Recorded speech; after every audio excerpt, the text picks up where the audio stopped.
Okay, we have a very special vlog for today. Kumbaga parang simple reminder para po sa atin. Reminders actually. Dahil nilista ko po rito yung mga things to remind ourselves each day. It's a matter of, hindi siya steps or something para ganito, ganyan, kundi simply reminding ourselves who we really are in Christ Jesus. Kasi nakakalungkot na, nakakalimutan din natin minsan kung sino tayo kay Kristo. And with that, pumapasok ang ating mga pagkabagot, pagkabuwisit, pagkaasar, pumapasok yung pagkalungkot, insecurities. Lahat po nangyayari pag nakakalimutan natin kung sino tayo sa Panginoon. At ito po ay talagang common na po sa lahat ng Kristiyano. Lalo na kung yung ibang Kristiyano, ang na-observe ko, mga Kristiyano ngayon, parang they're not reading the Bible. That's why I'm already encouraging you to read the Word of God, the Holy Bible, daily. Not an obligation, but as a delight. You're really delighting in the words of Jesus. You are really delighting and you really, you are dying to know Him more. Kumbaga parang, hey, gustong-gusto ko siyang makilala pa. Di ba may kanta nga, to know you more, to know Him more, Jesus. So, yeah. Meron tayong mga reminders po dito. Yan, nilista ko dito. So, tingnan natin. Okay. So, abang tayo ay umihigop ng kape. First, ito, things to remind ourselves each day. O, di ba ganda? Things to remind. Nire-remind mo lang. Ibig sabihin, bakit ba nire-remind? Dahil minsan nalilimutan. Nakakalimutan. Di ba? So, yeah. Para di makalimutan, let's remind ourselves each day. Okay. Things to remind ourselves each day. Okay. So, number 1, ito na. Always remember that we are free already once for all time.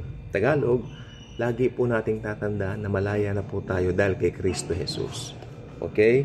At ang talata natin, Galatians chapter 5 verse 1. Pakilista na lang po yon. Galatians chapter 5 verse 1. Hindi ako magbabasa ng talata, pero bibigay ko sa inyo mga talata. Kasi gusto ko po kayo ang magbasa ng inyong mga Bible. Sorry sa mga asong maingay, huwag niyo pansin yung mga aso. Okay, number 2.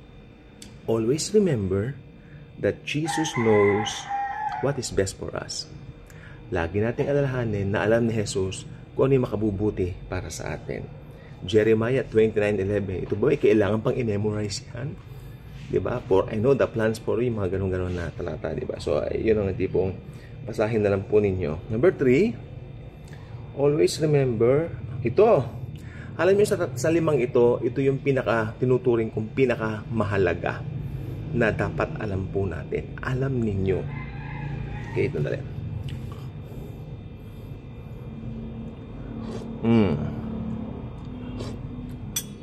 Nakapresi tayo eh.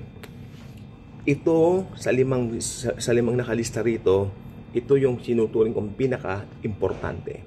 Na huwag lilimutin, huwag kalilimutan. Always remember our benefits from the cross of Jesus. Always remember our benefits from the cross of Jesus. Benepisyo? May benepisyo ba?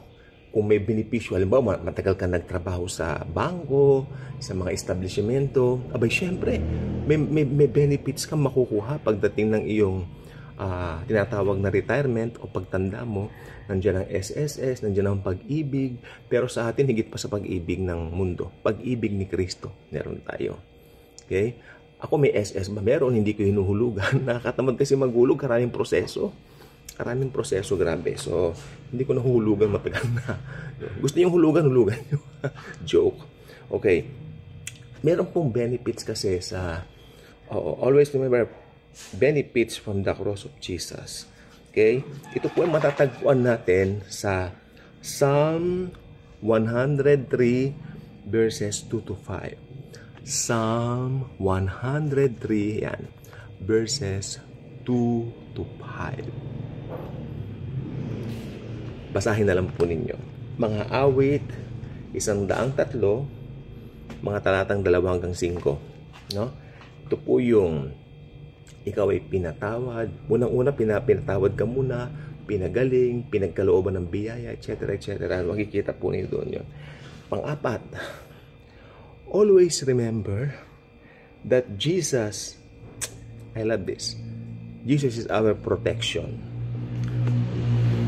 Psalm 91 verses 1 to 2. Alam niyo, minsan, nagpapasalamat tayo sa Panginoon dahil pinagpapasalamat natin yung mga conscious tayo na, yung conscious tayo, ibig sabihin, alam, yung pinagpapasalamat natin, yung mga alam natin na kung saan protektahan tayo ng Diyos doon sa mga bagay na yon. Diba? May mga bagay sa buhay natin na alam natin protektahan tayo ng Diyos doon. That's why, nagpapasalamat tayo doon sa mga bagay na yon. Pero alam niyo po ba, may mga bagay din na i-protect tayo ni Jesus na hindi natin nalalaman. Diba? May mga times, may mga things sa buhay natin na hindi mo alam, pero prinotektahan ka ng Diyos doon. Malay mo kung napunta ka roon sa isang lugar na yun, tapos nagkagulo. Pero ginawa niya, hindi kanya pinapunta roon. Diba? Diba ba, sasakay ka sa sasakyan na yun, pero na-aksidente yung sakyan, pero niloob niya na hindi ka maano. The fact na buhay ka, maayos ka, pinoprotektahan ka ng Diyos daily. Yung mga pagkain mo, kita, hindi mo napansin. Lalo na po kami, bumibili po kami ng pagkain sa labas. Hindi po kami nagluluto, no? So, tamad. Joke. So, bibili lang kami, siyempre, para at least maraming variety, no?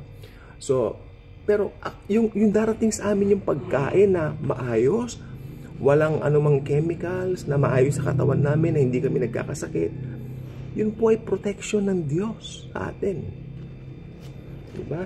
Itong iniinom kong kaping ito, maayos, protection yan. See? Again, ulitin ko, mahalaga po kasi ito.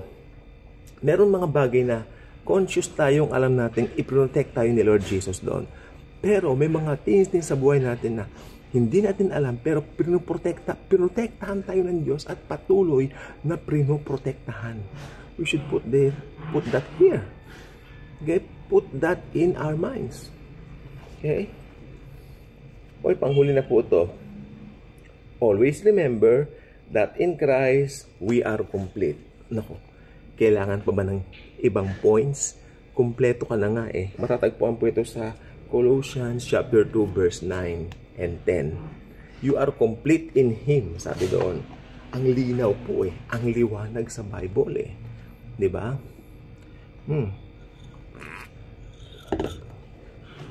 Sobrang liwanag na tsaka may gusto kong bigay na talata para po sa atin, no, na sa ating mga Kristiyano kasi, I love this, may assurance po tayo. Tingnan ninyo, buksan yung mga Bibles natin sa John chapter 5 verse 24. Okay, John chapter 5 verse 24. Okay, buksan niyo mga Bibles niyo sa John 5:24. Okay?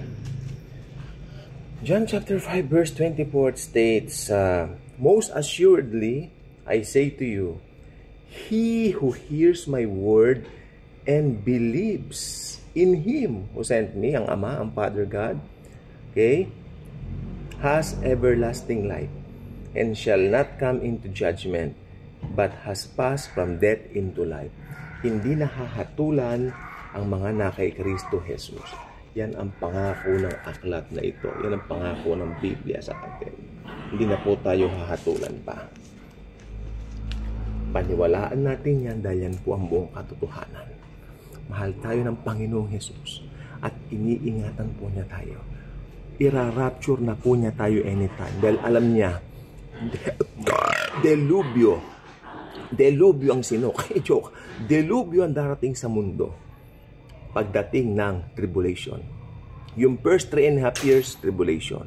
Second and a half years, great tribulation. Ang tindi ng mga lindol dyan and so on. So, yun lang po. Kape muna tayo. God.